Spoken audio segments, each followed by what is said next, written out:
It's time to center mental health in Omaha. At Community Alliance, we're building a new center at 72nd and Mercy Road so that anyone seeking help for their mental health can access the personalized care they need to flourish. Support our campaign at mentalhealthomaha.org. Home is a place to laugh, learn, and play, and a place where everyone should always feel safe. That's why at Kidda, we believe that protecting children from house fires is everyone's cause. This Fire Safety Month, join us in our mission to help families everywhere learn about fire safety so we can help keep children safe at home and ensure lots more laughs in the future. Learn about the importance of smoke alarms and creating your own home fire safety plan at cause4alarm.org. If you really like this episode, please support our podcast by going to patreon.com/truecrimewives and get lots of great extras.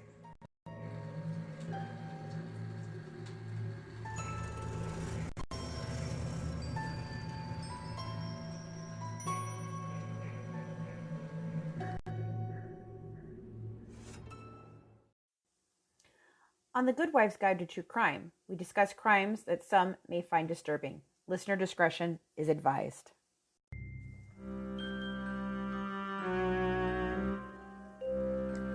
Hey folks, it's time to grab your glass of wine because the Good Wives, Fancy, Colleen, and Christina, are about to serve up another true crime case.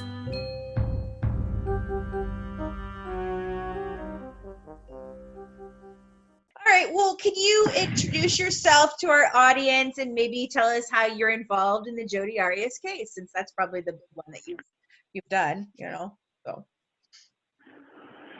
Sure. My name is Kirk Nurmi, and back in 2009, when I was working at the Public Defender's Office for Maricopa County, I was in the capital unit, so we only did death penalty cases. And fate drew me the short straw, I guess, and I became assigned to be lead counsel for Jodi Arias, who was being transferred to our office from another attorney who had a conflict. Oh, well, lucky you. Yeah. Yes. The dripping with sarcasm, but yes, lucky me. So you were in Maricopa County. I actually lived out there in Phoenix for a little while. I worked in Scottsdale. Okay. So I'm familiar with the area. Wow. So you just get transferred this because she had a conflict with another attorney? Was it like a problem she was having with them, or? Well, I don't know the details of it. It was an ethical conflict, and the court granted withdrawal. And then, kind of was my team at that time, at the Public Defender's Office, we would have teams. Mm-hmm. And there was a group of teams because Maricopa County, you might recall from being here, at that time was one of the hotbeds for the death penalty. We had a county attorney who wanted to charge the death penalty frequently. Mm-hmm. And so they were expanding the unit, and there was always teams of two because the law requires that, the death penalty, someone facing death penalty have two attorneys assigned to them, a lead counsel and a co-counsel. Mm-hmm. And my partner and I had just finished a case, which meant we were kind of the next team up, as we would say. And again, that was just the proverbial, say sarcastically again, luck of the draw. Yeah, right. I know that there's a lot of controversy about the justice system out there in that area. There's also the sheriff that has the tent city, and puts the convicts out there doing crazy stuff. So that guy was not great. He is no longer the sheriff anymore as of a couple of years ago. Yeah. Right. Yes. Right. So is that whole thing been disbanded now, or? Well, Tent City actually was taken down after the new sheriff was in town, as they used to say in the old westerns. He took it down. Right. Yeah, that was crazy. I've never seen anything like that in my life. Very interesting way of dealing with convicts, that's for sure. Well, a very dangerous way, because, if you ever saw it, you would see that, it was just a fence, right? And, I went to law school in Wyoming, so a guard snuck a gun in to an inmate in the Wyoming pen. Who knows what was being snuck into something that was insecure as Tent City. Wow. That is crazy. That's crazy. Yeah. I think there's a lot of like kind of smuggling inmates things. I mean, we talked to a couple people about, the Ted Bundy case and how he was able to sleep with his wife in prison. Yeah. Like, that's an interesting case all by itself, but So that is true. So what was Jodi? Unfortunately, what was Jodi like as a person? In your opinion, your experience with her. Well, at the time and now. Say that one again. I said, so what was your opinion of her like at the time, and then kind of what your opinion is of her now? Yeah. Okay. Well, look. Sure, I mean, well, no, it really doesn't, because a lot of people think that there's some. I think one of the things that led to a lot of the threats I got and everything was this idea that, I believed her, I supported her, I was her friend, I was there to get rich and famous. I mean, that basically, those 3 or 4 things were the things that people grasp onto, right? And one of those is this idea that, I had some sort of kinship with her or not. And the analogy I always use is that my work is akin to a doctor in an emergency room, right? You've got the patient in, you've got a Hippocratic oath, you've got things you've got to do. You're there to do it. You're not there to, test their personhood or their character or anything else. And that was the same way I took it. Now, of course, Jodi's not, out on a table. She's a communicative person, but look, I don't make friends with my clients. I never did. Particularly in the death penalty unit, right? So because they're all killers. Yeah, right. So, she was a client, and it wasn't that emotional investment. Now, certainly, when we talk to now that I'm removed and she's, cast further lies upon me and those sort of things, and the stress of it all giving me cancer. Certainly, like I say, I never was a fan to begin with. Say I'm less of a fan now than I was, than when she was just a client, right? But there's not a lot of emotional investment. Like I get this question a lot, like, don't you hate her or don't you loathe her? I just don't invest that much time in her, right? It's just not worth it. Well, yeah. I mean, I have friends that both work on the defense, in the prosecution, DA's office, as well as, public defenders. I have a lot of those friends back in LA. And, I can understand what you're saying there, because you're just there to do a job. And I think a lot of people misconstrue that especially about defense attorneys. Like, how do you live with yourself? How do you do this? Especially when you're defending someone that is by all accounts, they're guilty, but you have a right, they have a right to have a fair trial, and you're doing your job. So I'm sure you take the. And if I don't, they're going to get another. And if I don't, they're going to get another trial. Right. Yeah. Exactly. Yeah. Exactly. I think a lot of people don't think about that, and then when they see certain things, it leads them to think a certain way. Like, for example, the OJ case. We all know Robert Kardashian was a close family friend. Then you have a case like Casey Anthony, where it looked like her and Jose Baez became super close. They had this relationship and this bond. And I think after that, people now look at the lawyer-client relationship and say, well, what's really going on? Are they friends? Does he like her? Does he hate her? What does he really think? And I think that those 2 cases really opened the door for a lot of questions for people when they never really thought about it before, because I don't think I ever thought about it before. And then with the OJ trial, it was like, okay, so he's really close with the lawyer. The kids call him Uncle OJ. Like, okay, that's interesting.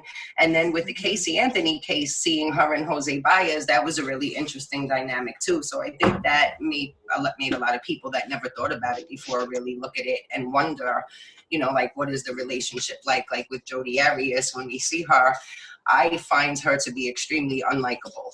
So that is what would make me wonder, like, well, does Mr. Nurmi like her, or is he just like every day, like, oh God, I gotta deal with her again? You know? Well, let me, without kind of going into anything specific privilege, let me remind you and everyone listening that in late 2010, I had done 2 capital trials, which doesn't sound like a lot to a lot of people, but it's more than a lot of attorneys in that unit had in the past decade, right? Mm-hmm. And they each lasted 3 or 4 months. And I was ready to move on and move out. And in early 2011, I began a path to quit the public defender's office because I kind of knew where Miss Arias's case was going. The court made what I would call an uncustomary move to ask for a motion to withdraw, gave Miss Arias attorneys, and she fought to keep me on the case. Oh, wow. So, you know, that illustrates to me that kind of answers that question without answering it in a way that I can. But you know, but so many people gloss over that, right? Or they don't know that, so they go, okay, and so you know, before January 2nd, 2013, which is the day of opening statements, nobody knows what's going on, you know, behind the scenes, as it were. You know, I'm not talking about how I didn't want to be her lawyer. I'm not talking about the half dozen motions to withdraw I made before we even got to that day.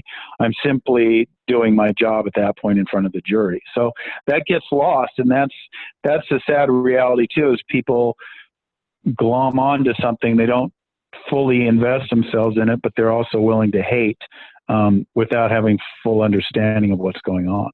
Oh, we have dealt with that on our own end. So we totally sympathize with you on that. And thinking about like what you're saying, you know, comparing it to a doctor in an emergency room. I mean, the same thing happens with a doctor in an emergency room when you've got this shooting, you know, and basically the person is injured that maybe did something to, you know, the person that is, you know, your victim, and the doctor doesn't get the right to say, well, no, screw it, I'm not working on that guy. He killed that, you know, he tried to kill that guy over there. I'm not doing it. You know, they don't have that option. They have to do what they have to do. You know, they can't make a decision of, well, he's not a good person, so I'm not going to take care of him. Same thing for you as a defender, you know, in the defense attorney's office. I'm sure you're doing, you know, you are doing good work in the fact that I'm sure there's lots of people that come across your desk that are innocent, but those that don't, you know, you still have to defend them, and you still have to do your job, you know. That's exactly it, and that's our you know, our vow to the court and our oath. And beyond that, on a personal level, which is what motivated me in the first place to start with the capital unit, is that I have an objection to the death penalty. I believe killing is wrong, whether it's in the name of a mad person or in the name of the government. So, you know, that brought me to that unit, and, you know, saving lives in that regard was something that was important to me as well. Well, so I'm a nurse. I'm a nursing instructor, and I'm in my nurse practitioner program. And so I can't even count the number of times I've taken a course on ethics. And, you know, if somebody comes in, no matter what, I have to treat them. And I've never felt that there was one population that I would not want to take care of or try to refuse care. I know in my course, there was a lot of people who in the past have said, well, I won't treat this minority, or I don't want to treat, you know, XYZ people, people on death row, criminals. And like the one thing I said, like, no matter what, I will always take care of somebody. The least person I would want to take care of would be somebody who's a pedophile, but I would still take care of them no matter what. Like, you don't have to like a person. You don't have to care about anything in their life. You just are there to do your job. And, you know, you take an oath to, you know, your licensing board and really to everybody that you will care for them, you know, when they need them. And I think that's just kind of the same thing for lawyers. Like, you defend law and order in our country, and it's your job. It's what you chose to do. Yeah, that's exactly right. Exactly right. And so this little bit, so you said you don't really believe in the death penalty. Do you, did many people believe that she deserved the death penalty on your team or on the other opposing team? Well, look, the state made the decision to pursue the death penalty, and that's kind of something that goes on behind closed doors, if you will. They have a panel of attorneys that make that decision, and ultimately that decision rests with the head county attorney, which at the time was Andrew Thomas, I believe, and then Mr. Montgomery took over shortly thereafter. But so they make that decision. It's not meant to be a personal one. So, for me to try to speculate on what people sitting on the other side of the table thought would probably be kind of reckless on my part. I don't want to speak on their behalf, what their views are. True. Right. Well, we've seen, we all have our differences of opinions on the death penalty. I believe it in certain cases. I think it is warranted. In other cases, absolutely not. But I feel like if you're going to press for something like that, there has to be just an overwhelming amount of evidence that proves, some very heinous crime. Right now, we've been working on the Rodney Reed case down in Texas, where we believe that he's sitting on death row for a crime he didn't commit, and that the guy who did is very obvious, and he's out walking free, and Rodney has done 23 years, and has just exhausted so much, and thankfully he was able to get an indefinite stay this last time. But I think a lot of that had to do with the outcry from the public, because there was so much, so many celebrities got involved in it, Kardashians got involved, a lot of things happened with that case to stop it. But I mean, it was down to the wire. Like, we were counting hours down at the time that, he finally got his stay. So, yeah. So did you think of Jodi as a manipulative person? Did you always think that, she really was guilty from the beginning, and you were just trying to do the best you could to get her, not get the death penalty? Or what did you really feel like back then?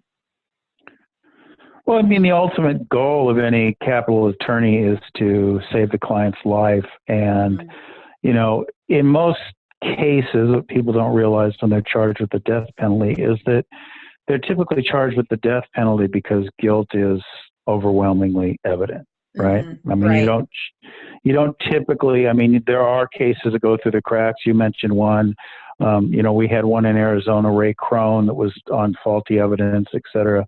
But typically the death penalty is not, charged if guilt isn't a foregone conclusion. So, goal number 1 through 5 becomes save the client's life. That's all there is to it. Wow. So, did you catch her in a lot of lies? Did you feel like that was happening? I can't get into some of that stuff, but look, obviously, we've seen, and I talk about this in the book. I talk about this in the, when it comes to the lawsuit and that she filed against me and everything else. It's pretty well established, even by her own admission, that Miss Arias is pretty well, her status as a liar is pretty well established, I should say.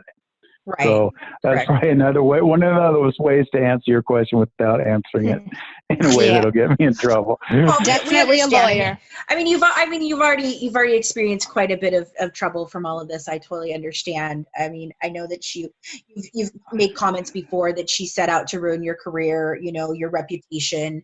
You've talked about the fact that it establishes a pattern of her attacking men who she feels have wronged her. So, I totally sympathize with that. And I think with that being said, is it something that you wish had gone, vastly different? Do you wish that you could have, walked away from it and or do you feel like it's helped you in some way and maybe something you weren't expecting to happen? Well, I mean, that's a complicated question, I guess. Yeah, look, there's always that. There's a lot of questions in that question. So let me try to break it down. Sure. There's certainly part of me that if I knew then what I know now, that I would have, grabbed my briefcase and run screaming from the public defender's office, right? Because you get a file, like, because I always think, people are shocked. Back in 2009, when that file was handed to me, I had no clue who this woman was. Most people didn't, right? It's hard to believe for a lot of people.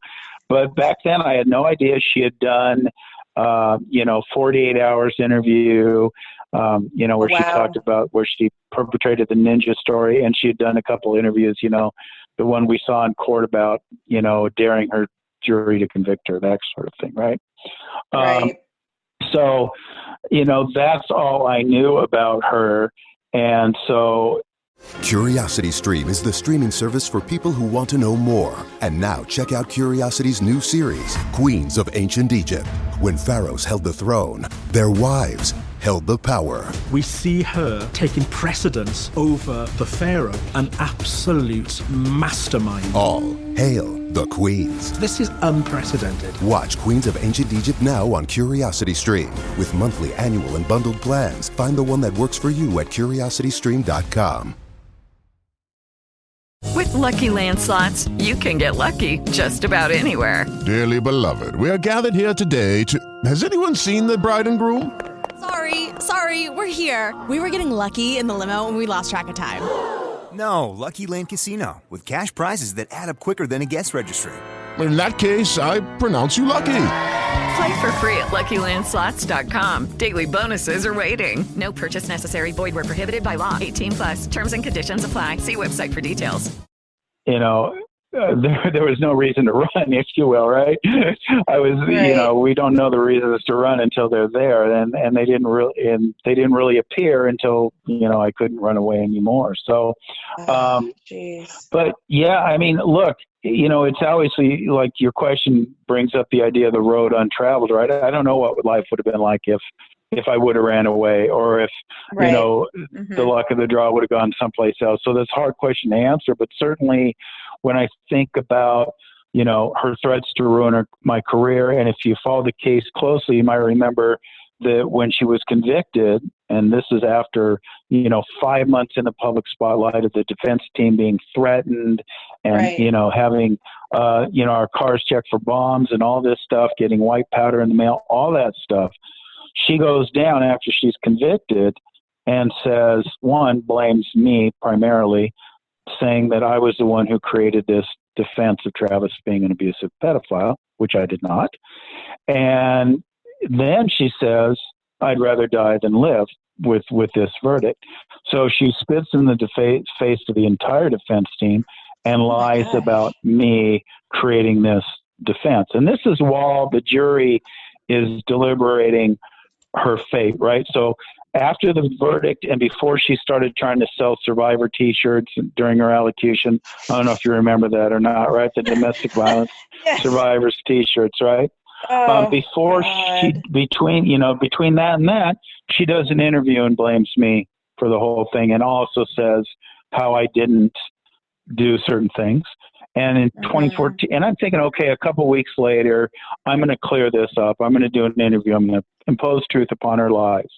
And of course, the jury hangs, so I can't do it.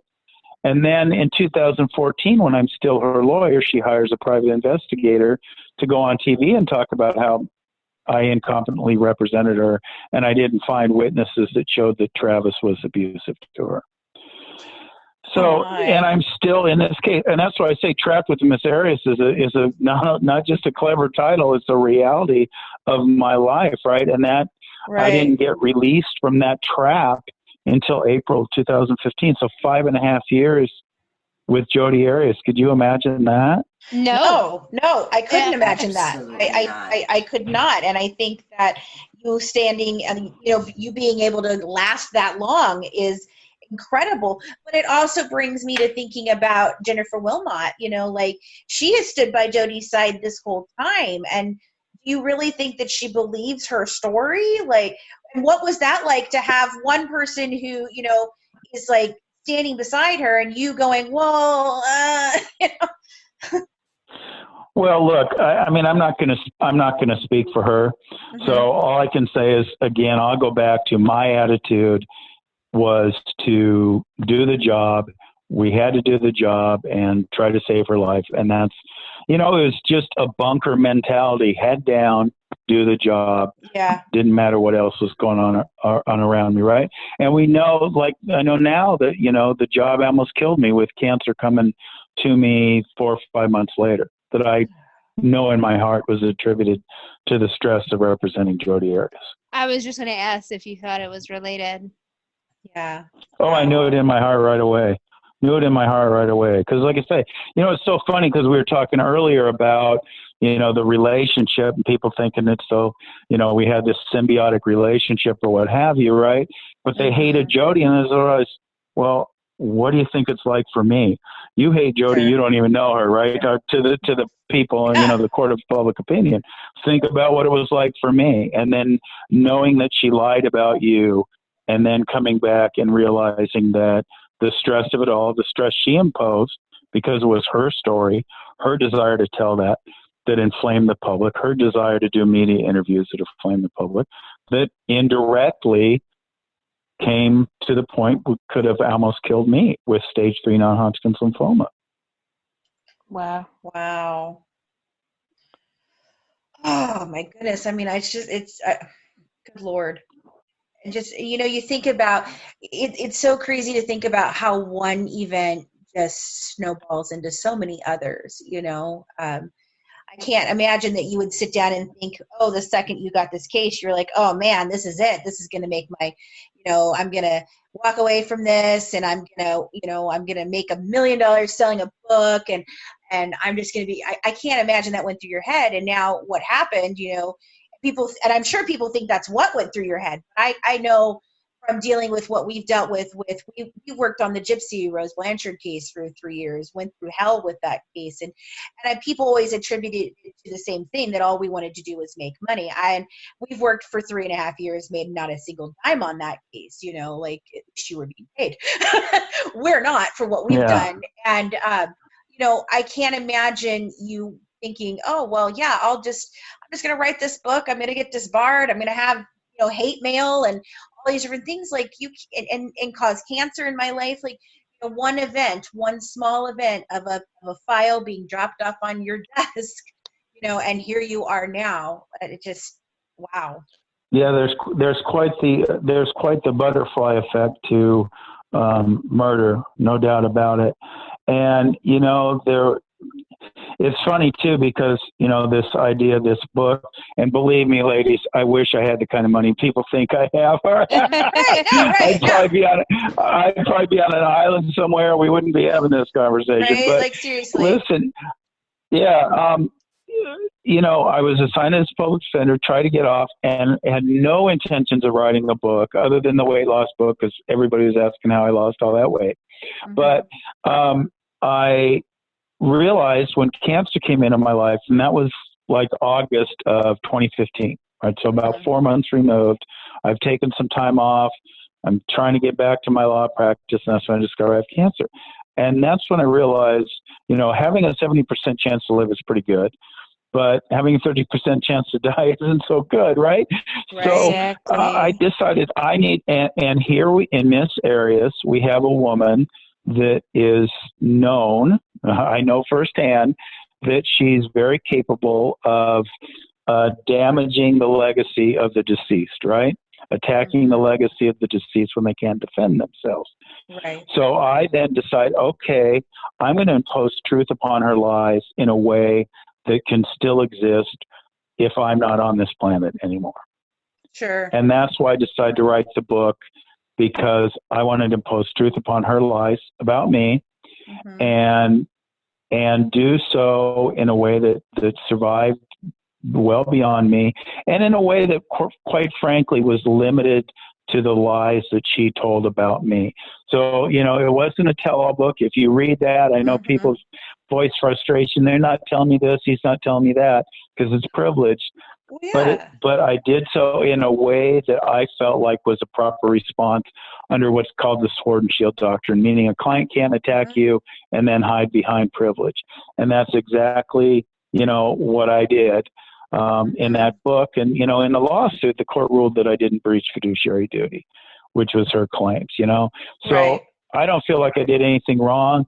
But at the same time, when it came to it, when the bar started coming after me and wanting to suspend me for 4 years, I was very happy to walk away to make sure that I would never be in the position in the future that I was back in 2013.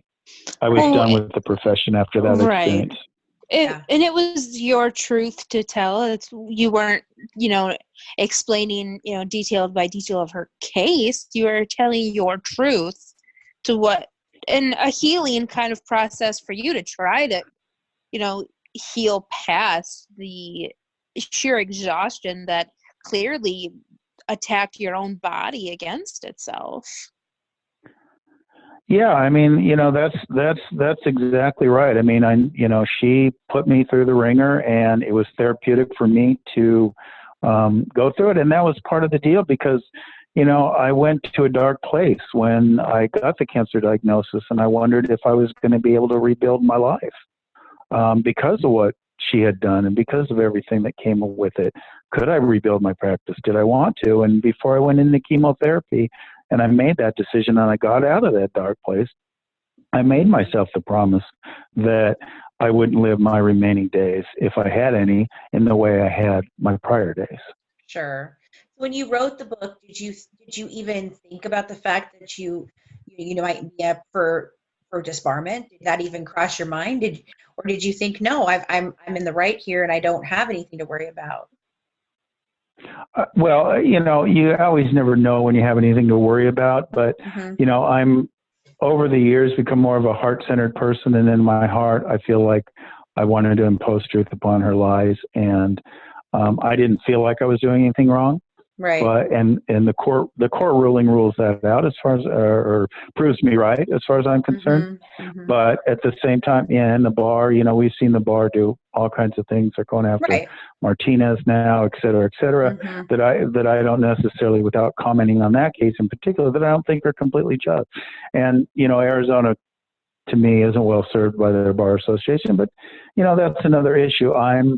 When I made that promise to myself too, I started making happiness my beacon. And the idea of going back and practicing law was no longer something that interested me. It was something that interested me years ago when I started down the path in law school, but wasn't something I wanted to do now moving forward. So, now I write and I do my one-man show, Overcoming Jodi Arias. And when COVID exits our world, I'll be doing more of that. But yeah, so I'm having fun and enjoying life and keeping that beacon and speaking and writing.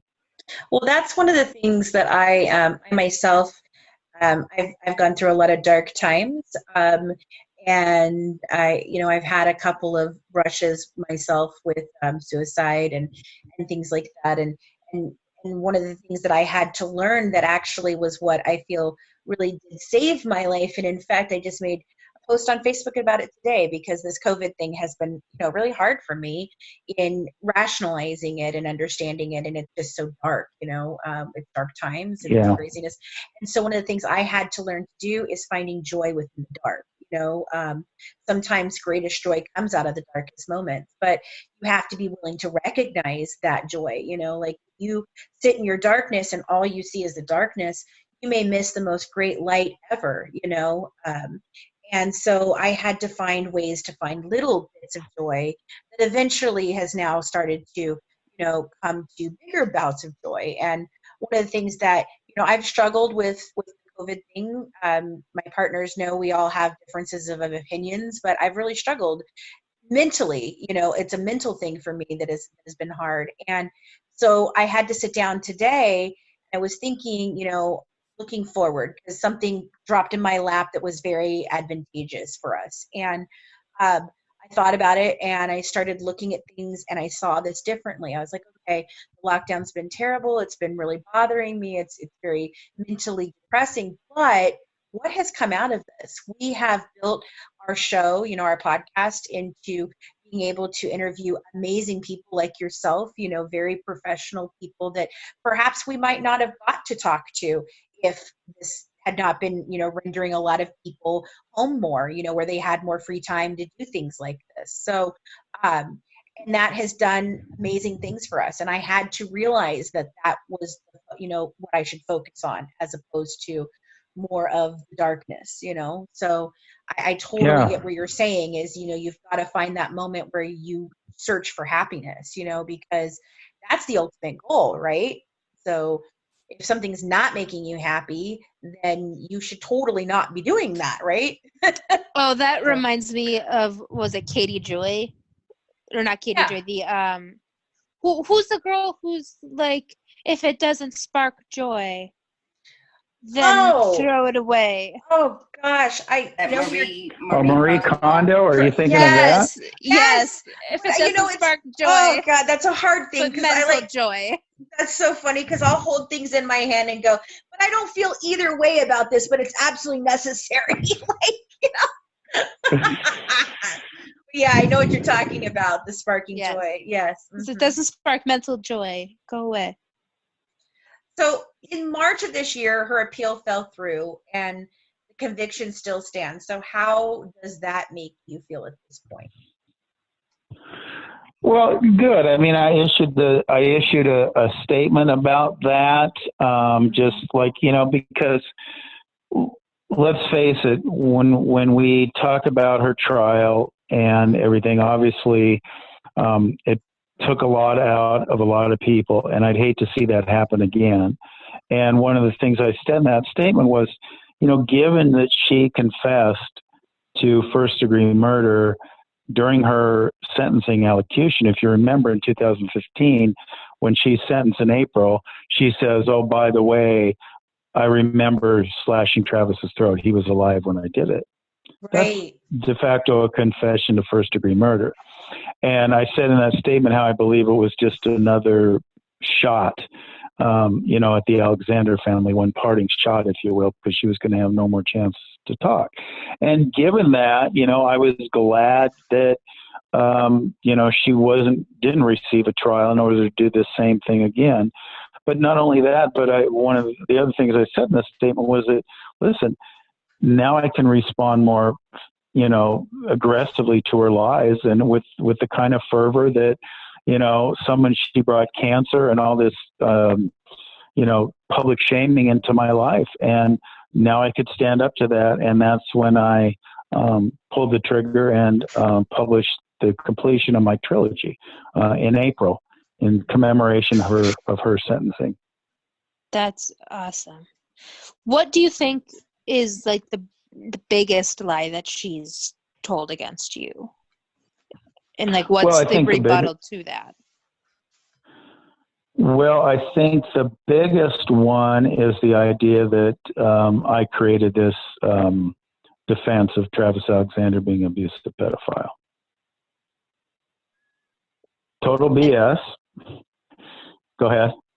I was going to say, so like, you didn't do it. Why, like, kind of explain how, if somebody didn't watch any documentaries or know really anything about Jodi, why was that even like brought to the table, or why did she throw it at you? Well, I think she threw it at me because if you remember from her interviews and some of the things, image is very important to Jodi Arias, right? Her image. And I think she felt like people didn't like her because the claims she was making. So she decided to hoist them on me. The irony of it all, which I think is funny, and I write about this in my book, is that if I'm the one who wanted these things to come out, how come she's holding press conferences detailing these very accusations? If it's me. Right, exactly. But I've heard people of sound mind say that they believed her when she said it on that day. And I said, you got to be kidding me. she's a noted liar, and you're going to believe her? And yeah, they were. So yeah, that to me is the biggest, no doubt about it. Wow. Well, I mean, there's one case, and we won't go into it necessarily with you since you weren't the defense attorney, but like, I think Scott Peterson didn't do it. Oh my God, I'm so tired of you saying that. No, I don't think he did it. But so I bring that up in the sense of being a defense attorney. So my dad's a paralegal. My husband's a social worker. I did governance and mock trial in college. But I always said if I was a lawyer, I would have been a prosecutor. Why did you decide to be a defense attorney? Because the Bill of Rights always meant something to me, and those rights that protect us all don't mean anything unless their attorneys willing to stand up in court and assert them. They're meaningless without that. I mean, I think that, yeah. So, do you ever have a hard time with that? Like, if there's a case where you, in the past, thought, no, I really do think this person's guilty, but I will defend them. Besides Jodi. Yeah. Well, no, because like one of the things the defense attorneys will talk about is, it's the Constitution, not the client. So a lot of people have this idea, a defense attorney, they're scheming to get the person off or what have you. No, they're playing a role in a constitutional democracy, which requires the government to prove a case against someone beyond a reasonable doubt. And, you mentioned wrongful convictions before in death penalty cases, et cetera. I'm going to guess, I'm not overly familiar with the case you referenced, but I'm going to guess that part of that had to do with an attorney not doing his or her job as vigorously as they could have, right? Absolutely. Yep. Yes. Yeah, right. So, that sort of thing, whether innocent or guilty, that has to be done. And, when we talk about the death penalty context, as you ladies know from your work, that death sentence automatically goes up to the U.S. Supreme Court. Right. For review, for validation, et cetera. Mm-hmm. So if a defense attorney doesn't do their job, then the sentence is reversed, the whole thing happens over and over again. So, no, I will never apologize to anyone for stepping in a courtroom and defending anyone's rights, because while I'm doing that, I'm also defending yours. With the Lucky Land Slots, you can get lucky just about anywhere. This is your captain speaking. We've got clear runway and the weather's fine, but we're just going to circle up here a while and get lucky. No, nothing like that. It's just these cash prizes add up quick. So I suggest you sit back, keep your tray table upright, and start getting lucky. Play for free at LuckyLandSlots.com. Are you feeling lucky? No purchase necessary. Void where prohibited by law. 18+ terms and conditions apply. See website for details. With Lucky Land Slots, you can get lucky just about anywhere. Dearly beloved, we are gathered here today to... Has anyone seen the bride and groom?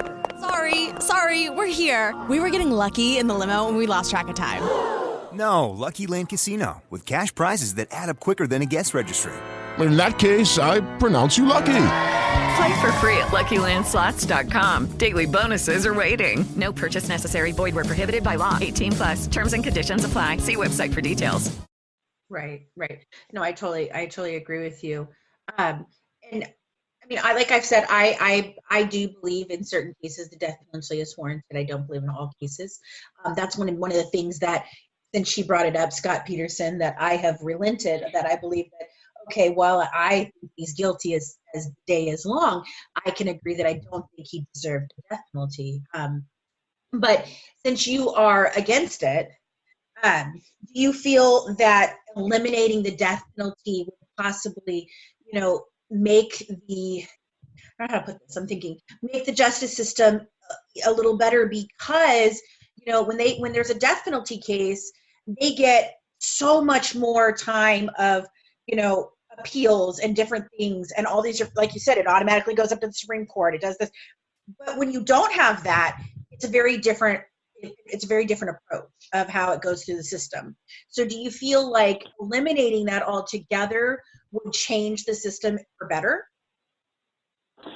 Well, I mean, really, the point you're making is really one of judicial economy, right? We can stream cases through faster.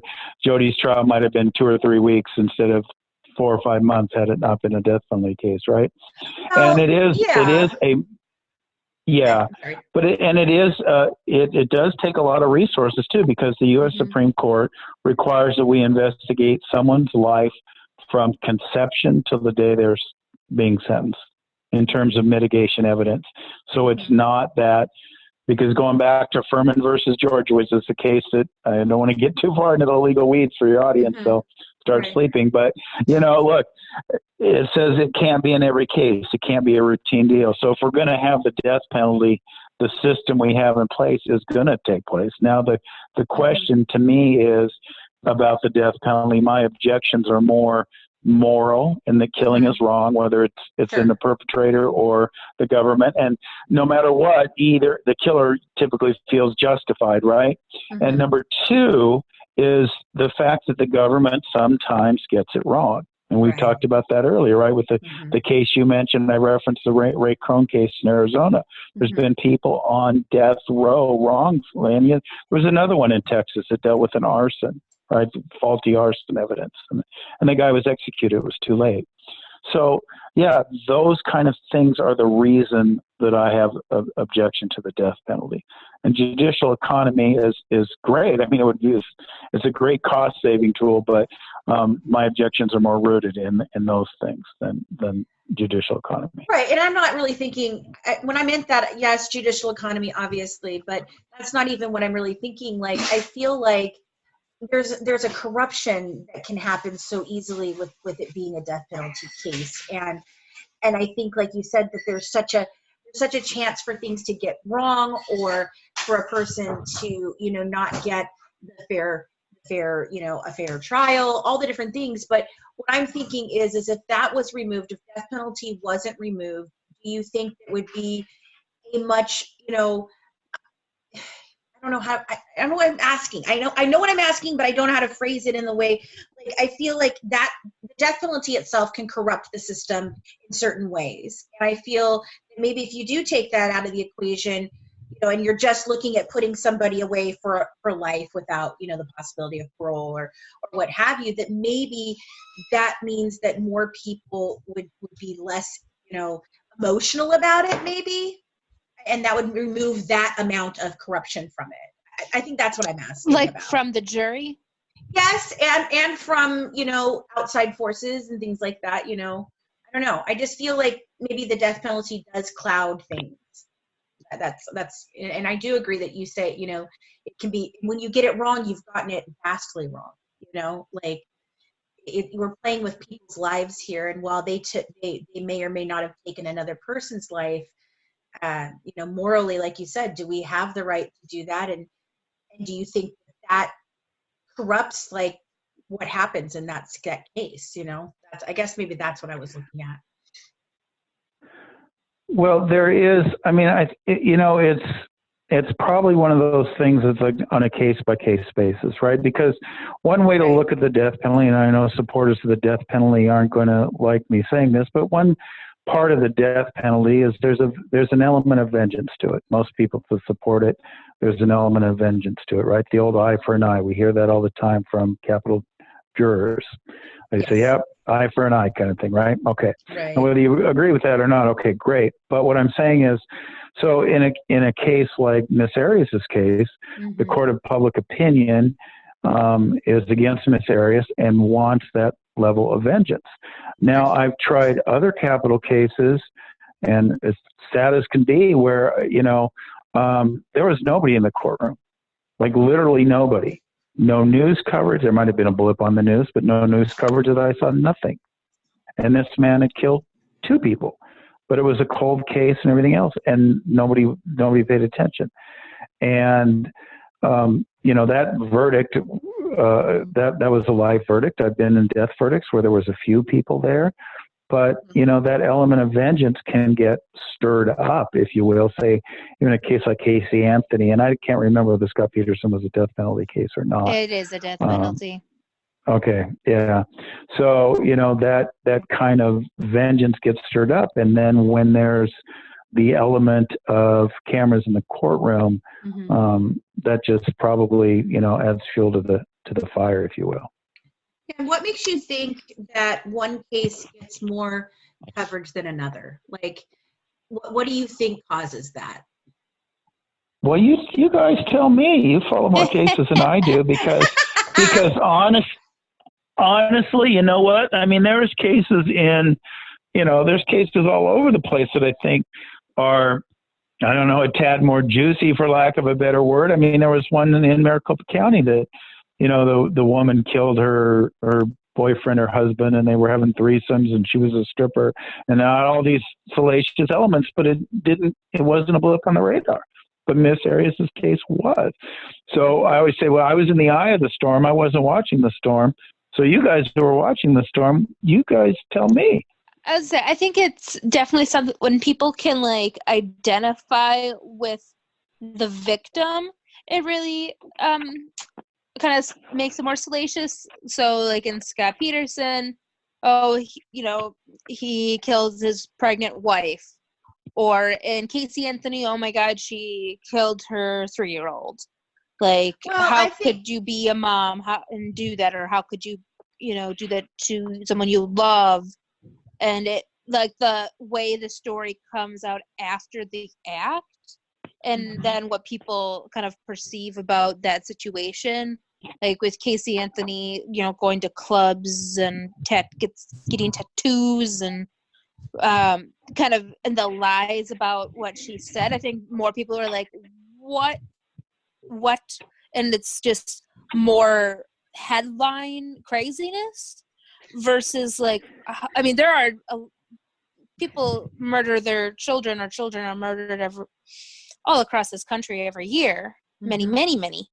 But Casey Anthony obviously is one that people always talk about for a dead child.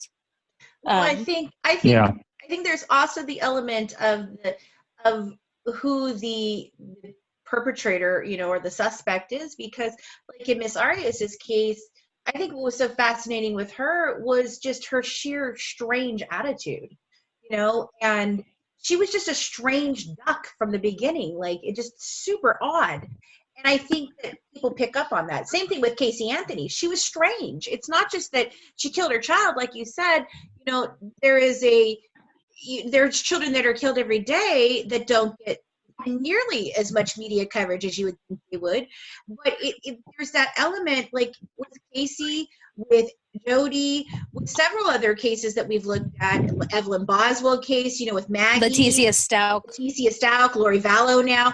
They're all these strange, we just did, Robert Durst and how odd he was. So I think that plays into it too. But I don't know. I just think sometimes it's an odd, matching up of the alignment of the stars as to what ends up catching media coverage and what doesn't. I'm sure. Yeah. Well. Go ahead.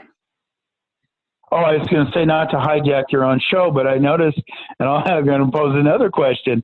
I noticed that almost all the people you listed were women, and Robert Durst was the only man you listed.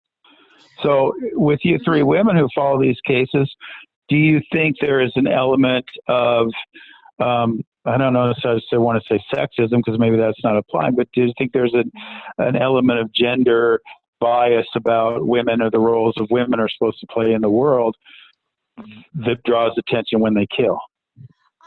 Yes and no. I think I mentioned those cases simply because they happen to be the cases that are out there right now that are big. I'm a huge Bundy, researcher, and I've done a lot on that. That case pulled. I also was very drawn to Manson at one point. And Kemper is fascinating to me and what his brain is like. I listen to a lot of I have a lot of John Douglas's books, and I listen to those on tape, and I really find the things that he talks about, fascinating. For us, I know with what we do, ours is all about what caused something, which was why Gypsy Rose Blanchard was a case that hit me, because I had an abusive mom who I loved dearly, who was very sick. And I don't think that my mom did things to me that she, because it was in her. I think a lot of that was medication. So that was my first finding with Gypsy. But then it became so interesting in the fact that it was so different than anything we had seen. But like you said, yes, because women, when they kill, it's not, I don't know, it's not common for the way it happens, So I think when it's something that like Lori Vallow or Leticia, where they're super odd and the stories are strange like that, yes, I do think they get picked up because they're women. But, well, I mean, we do talk about the bigger men who kill, yes. With, and I'm drawing a blank on the names right now. Well, we just did the husbands who killed their wives, like Chris Watts. Scott, Susan Powell's husband, Josh Powell. We're working on, a couple with the cops that killed their wives, and a story of a woman whose husband was a police officer and was suspected of causing his first wife to commit suicide and trying to get her to commit suicide. So we have focused on those cases a lot. But recently, we've seen a huge surge of like these moms or female killers, which I find fascinating that that's happening, because like you said, it's not common that happens often, and if they do, I think it's always, it tends to be either a lover or a husband or a boyfriend or a child, so that I think that is why we get fascinated with them, especially when children are involved. Like the thing with Lori Vallow is, I don't give a crap about Lori Vallow. I just want to know where the hell her kids are, and how she's getting away with not producing these children, I'm just not going to say anything, but she still wants to go for bond reduction. I'm thankful that the judge was like, nope, sorry, no child, no bond reduction. Sorry about your luck, lady, but it's not happening. I'm thankful for that. So I think a lot of why we see that with the gender is because a lot of people look at it from there. Like for a mother, for example, who kills their child, a lot of women look at their child and say, how is it even possible? That's why I think it gets so much attention, because the woman is supposed to be the nurturer, the caregiver, the one that has the instinct to protect and, take care of the kids. So when you see something like that, I think that's why it may draw more attention. And I think that has a lot to do with gender stereotypes. Also, you think about the fact of if when a divorce happens, what happens generally? The children generally stay with the mom. The mother. The dad leaves. Dad does whatever the hell he wants to do. Mom gets home, working her butt off with these kids. Dad pays a small amount of child support, if any, if they can find him and get it right. And that's the mediocre dads. Then there's the bad dads that do nothing. That are deadbeat dads from the moment they start. And walk off. And then, it's very rare to even have one of the dads that's like, yep, I'm involved. I'm still going to be here. The whole thing, we don't hear about that as much. You're always hearing, that the wife stays home. So I think Christina said, that is it's the ultimate, oh my God, because you would never think that, because the mom is the mom, and yes, but it's definitely so I have literally the opposite. My parents were 16 when I was born, and my dad got custody. My mom's really been a deadbeat. And so my dad has been amazing. He was a single dad for many, many years, raised me. And, but it's very, very much uncommon for the father to be the one to get custody, raise the kids. And so when a mom is on, the other side, with Munchausen by proxy, it's pretty much exclusively women. 9 out of 10, perpetrators are women. Maybe 1 out of 10 is a man. If, if it's even that much, of a 10%. So I think as women ourselves, I think it's always it's your child, why what happened to get here. So on our YouTube, we really discussed how somebody becomes, the criminal and like murder by design.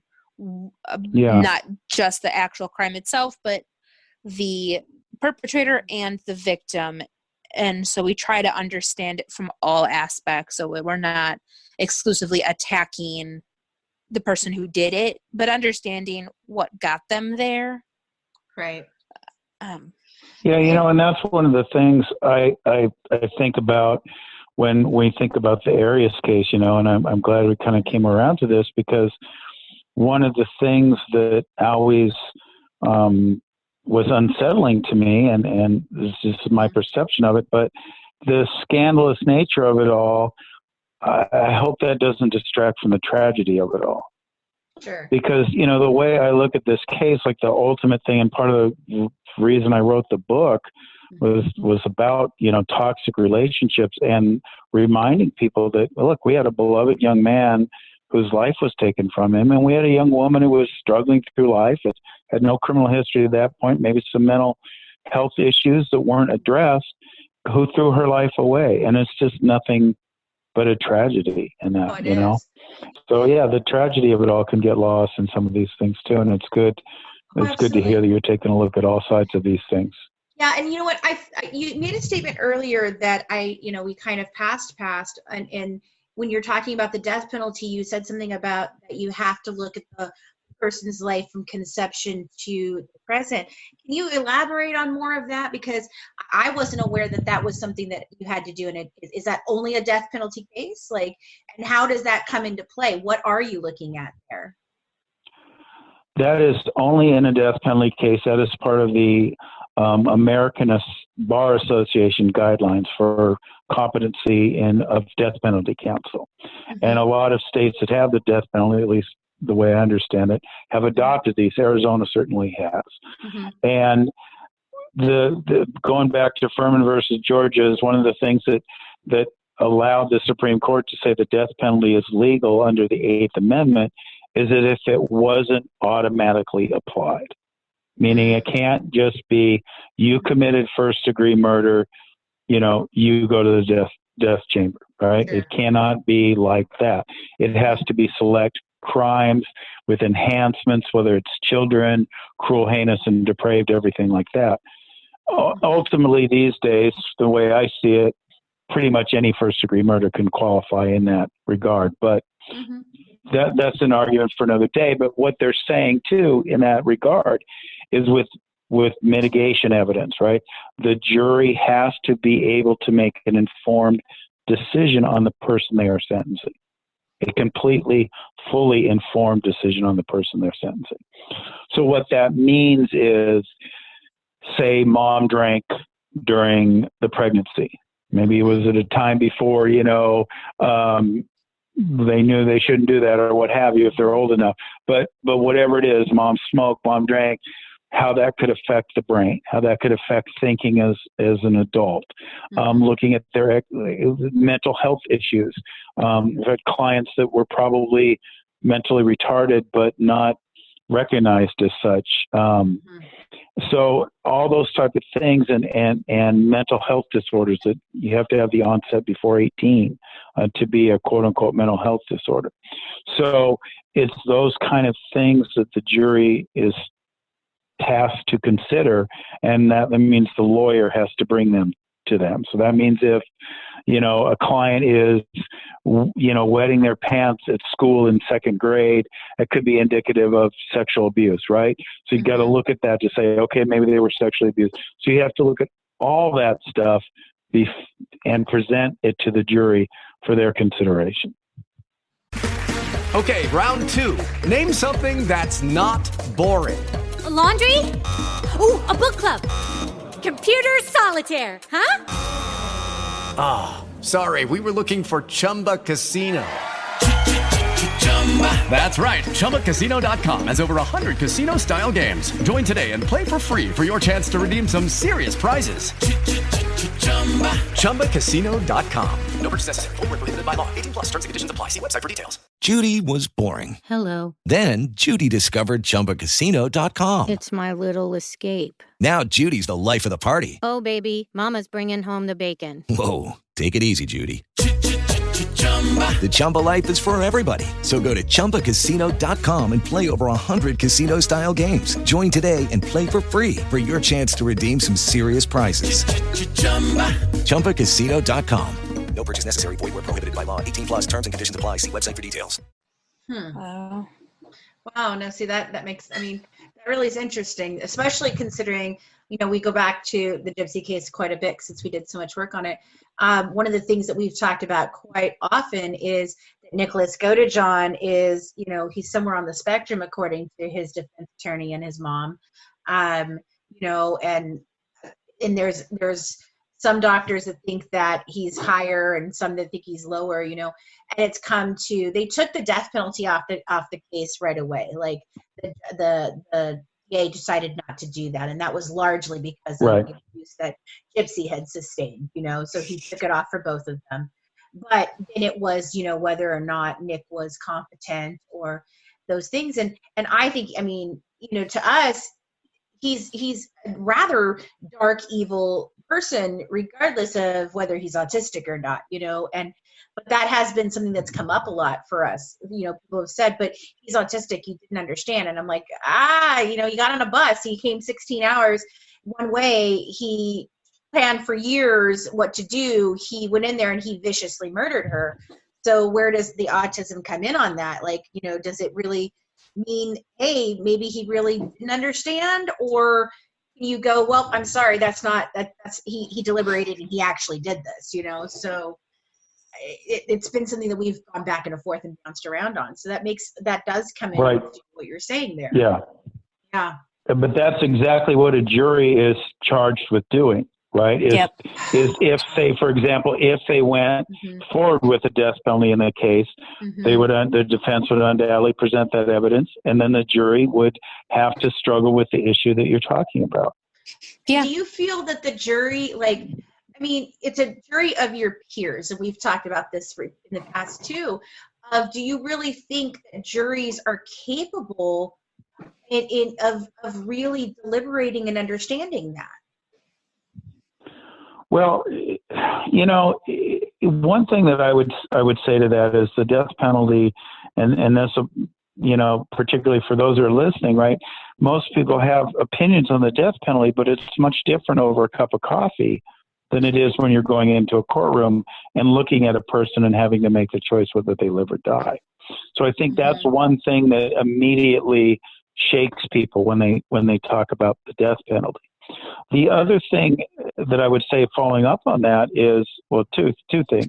One, when a jury gets into a courtroom on a death penalty case, that is, unless they're maybe true crime fans that follow this stuff all the time, undoubtedly whatever murder case is in front of them is going to be the most awful thing that they've ever seen, the most awful murder they've ever heard of, right? They're going to see autopsy photos. They're going to see all this stuff, right? So there's no context given, okay? And apart from that, as you ladies might be aware, there's studies that show that jurors in death penalty cases have suffered from PTSD from the experience. Right. Yeah. Not only seeing the autopsy, the dead body, whatever was found at the crime scene, but having to make that decision. So that goes back to another one of those things is the trauma that we impose upon jurors worth a sentence of death that may be overturned later anyway, right? So, are jurors capable? Yes, but at what cost? Sure. That makes sense. Wow, that does make sense. I really, that's a different way of looking at it. Like we've talked about, possibly that there needs to be a harsher selection process than just, you breathe, great, you can be on our jury. I know you get the chance as a defense attorney and the prosecuting attorney to ask questions, and you can let this one go or that one go. But eventually, yes, there comes a point where, okay, I'm out of what I'm out of, and you're out of what you're out of, and this is who we have, right? So I and you just kind of gamble at that point. So talking about whether we feel like maybe there needs to be, you know, more education going out to a jury who has to make these types of decisions, like what each thing means and what they have to consider, because I think sometimes it, like you said, emotion plays into it, and they don't have, you know, the ability to separate that from what they're really doing. It's different, you know. When you're somebody who deals in the law all the time, and you can understand the difference between emotional and what is actually, you know, provable, or what is the law, you know, that's one thing. But for people that don't do that every day, I just wonder sometimes if they are not capable of really sitting on that jury and making those decisions, you know, because. Well, we certainly do our best, because they, you know, and I describe this in my book about the jury selection process in a capital case. I get in a little more detail, but we do our best to educate, and they do a questionnaire, and they have to fill it out, and they have to discuss their feelings of the death penalty, and they have to be open to each penalty, and they have to understand these different things. So the law and the lawyers involved in the court always do their best to try to make sure that the jurors are ones that can render a fair decision in that regard. Are we perfect? Are they perfect? No, probably not. But you know, it is the best we can do in that regard. Sure. So you will always be, you know, kind of tied to this. This is the case that you're going to be tied to, sadly. Is there a case that you would rather have been known for, or a case that you felt, wow, that was my one, that I'm really proud of what I did there, instead of this one? Yeah, I mean, I've certainly had cases where people were wrongly accused of crimes, and and I felt like they were innocent. You know, as a public defender, usually you might have had one or two that you believe were innocent, or at least overcharged. So there's certainly cases that, you know, and you say known for. I don't necessarily care about being known. I'm proud of my work on that. You know, I really, quite frankly, was enjoying my anonymity before January 2nd, 2013 was something I never thought I would lose. Right. So, you know, there was never some desire on my part to be, you know, a big famous lawyer that was, you know, on TV 8 hours or 20 hours a day, considering the reruns. That was never the goal, right?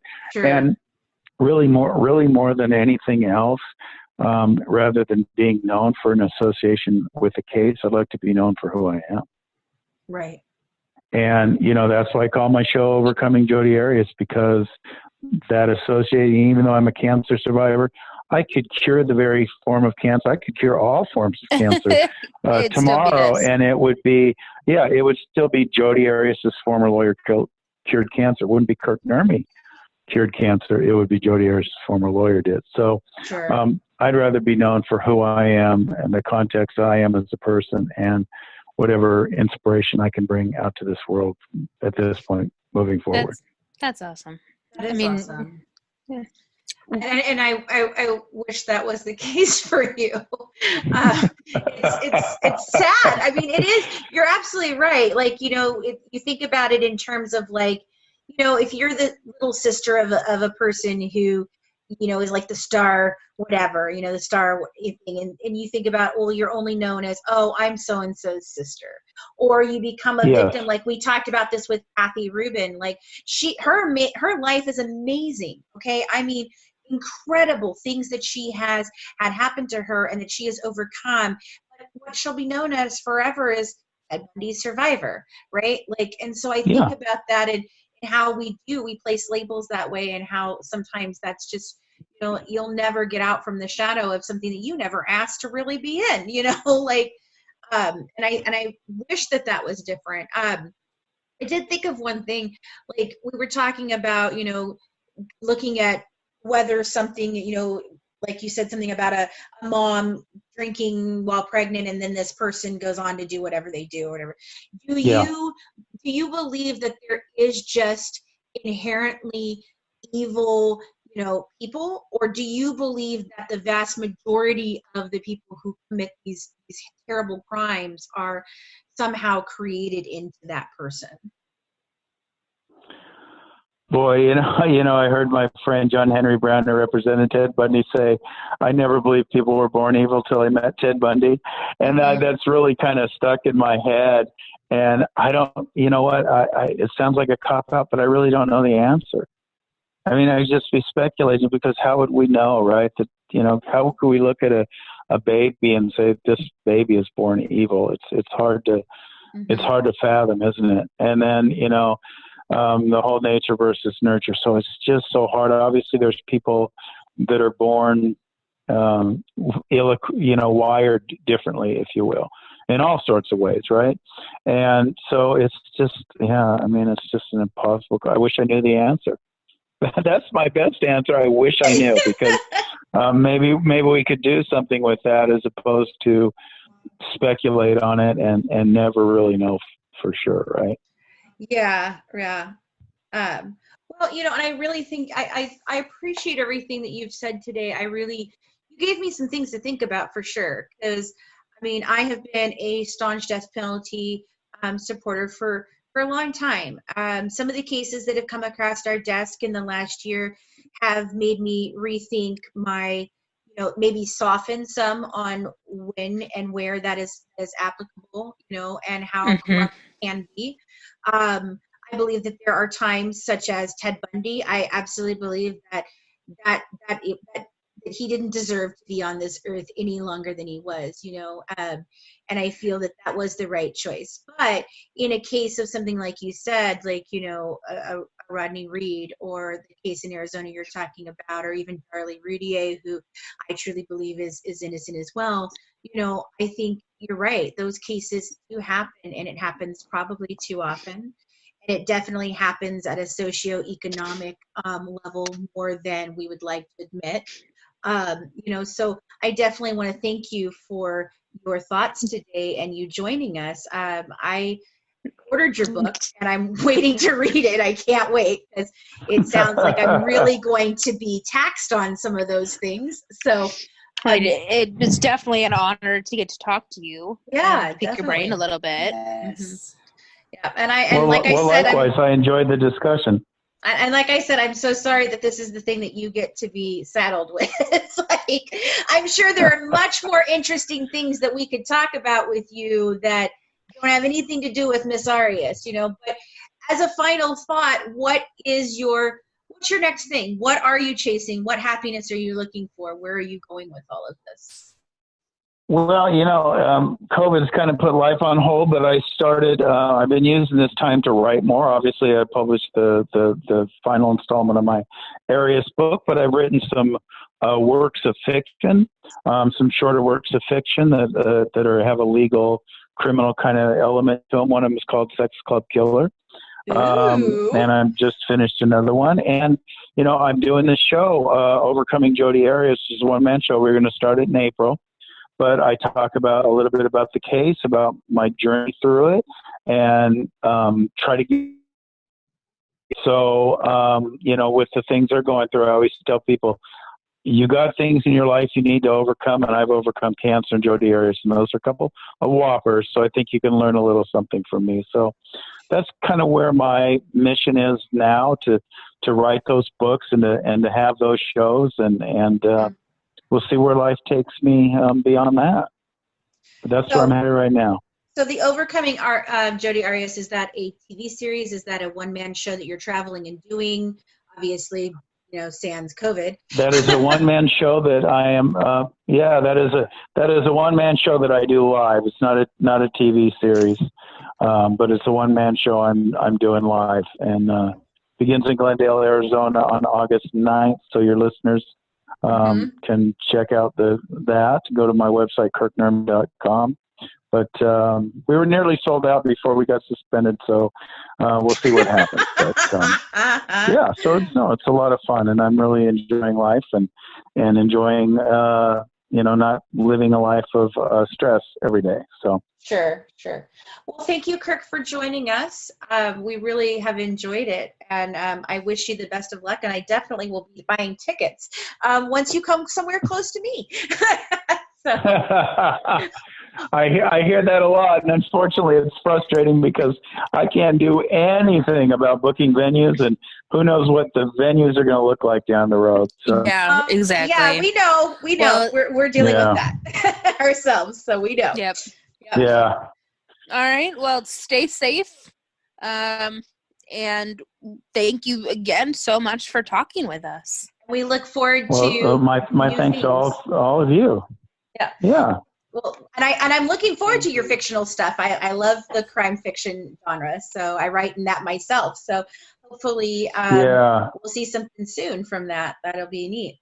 So, all right. Yeah, well, they're up there now, and I kind of did a modern take on the old Mickey Spillane, so there's kind of a hard-boiled edge to him. So a lot of fun.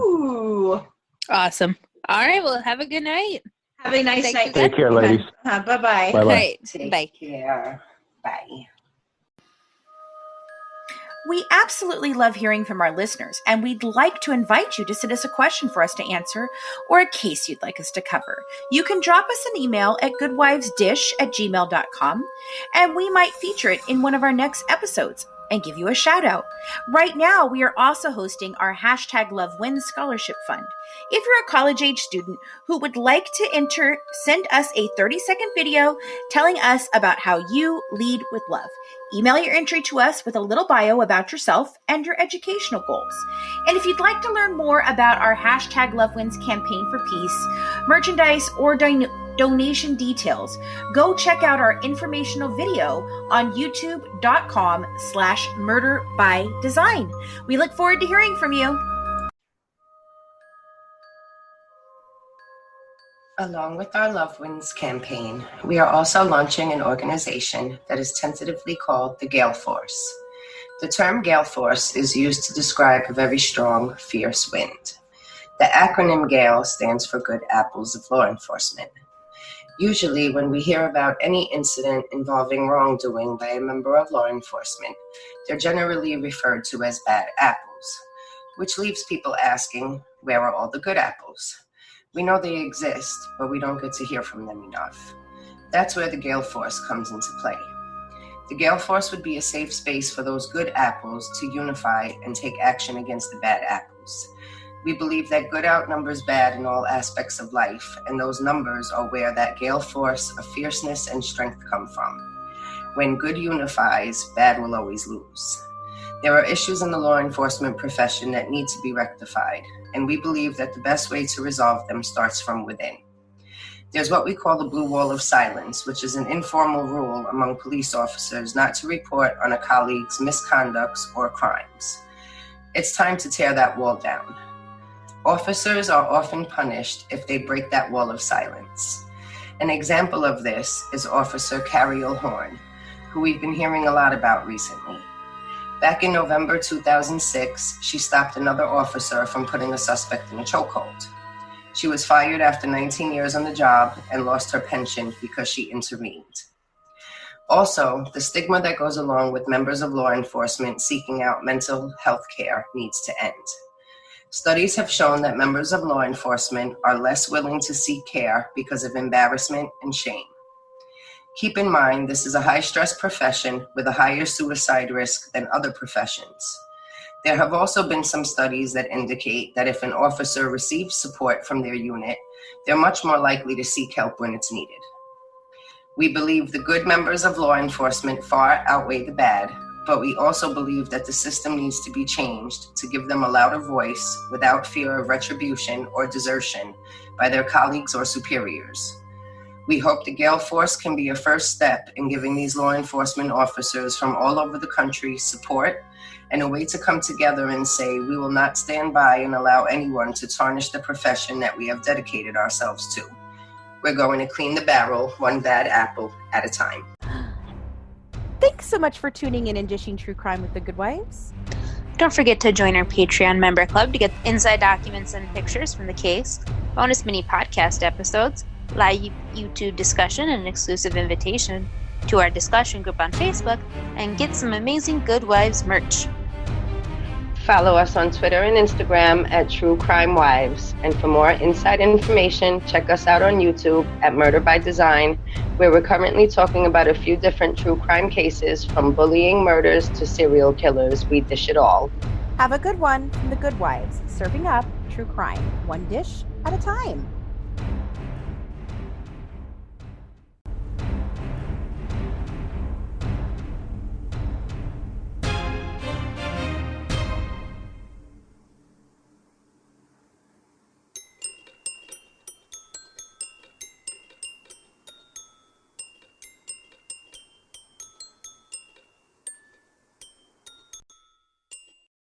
Are you struggling to lose weight and keep it off? Tired of wasting time and money on starvation diets that lead to more frustration and stress? If there was a weight loss solution that could actually work for you, would you try it? Then head to Golo.com. I'm Steve. I lost 138 pounds in 9 months on Golo. I'm Amber. I've lost 128 pounds with Golo Taking Release. If you're ready to take back control of your life, head to Golo.com now and see how Golo can work for you. That's GOLO.com. My sleep is way better. My inflammation has gone way down. Golo saved my life. I was way overweight. That's what sent me down the path. I wanted to make sure and live for my kid. I have literally tried everything. I was on the verge of getting gastric bypass surgery, and I saw the Golo commercial, and it was the last thing I tried because it worked. Join over 2 million people who have found a better way to lose weight with Golo. Your healthier and happier life begins at Golo.com. That's GOLO.com. Again, GOLO.com.